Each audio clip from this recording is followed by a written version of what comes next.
Kicked my kinky teacher for a free iPad. I'm a recent college graduate entering her second year of postgraduate education. Given the nature of this story, I would rather not disclose any details about where. As I'm sure any of my fellow broke college students can sympathize with, during my junior year of college. I had this one professor who I was kind of on good terms with. I would come visit him during office hours sometimes and we would chat. He had even taken me out for lunch a few times. We were cool. The guy taught political science. Anyway, one day we were chatting it up after class. I was telling him about how all of the kids were starting to use iPads to take notes instead of notebooks, and how I would do anything for a new iPad Air. He laughed lowly, turning to me and saying, "Anything?" I was a little confused about why his tone shifted all of a sudden, so I laughed a little uncomfortably and said, "Yeah, man." He looked for a moment like he was mulling it over. He looked at the floor, licking his lips, and then looked at me. "All my ladies out here, I know you know the exact feeling I got when the energy in the room shifted. I felt uncomfortable, to say the least."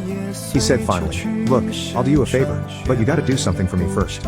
This is the part where I was internally preparing myself to take off sprinting. I thought he was about to pressure me into some major non-consensual activity. To my surprise, however, he didn't ask for me to go on a date with him, or for me to kiss him or do anything involving touching or being near him. What he did ask caught me off guard. He told me he wanted me to kick him. Right in the family jewels. I laughed, trying hard to play it off. "What?"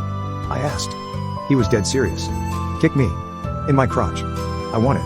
He kept going. He told me he deserved it, that he was being bad, and that if I kicked him he would write a check for however much that iPad was worth in my name. He dropped to the floor. "Please," he begged me. I was going to walk away. I wanted to.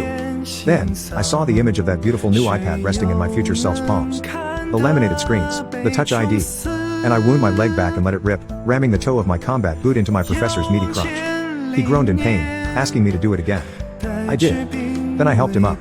He wiped his hands on his pants. Then, he reached into his computer bag, pulling out a checkbook. He scribbled down the number $1,500 and made it out to my name. He handed it to me. Then he left. I'm typing this story for my iPad Air at this very moment in time. Shout out to that freak.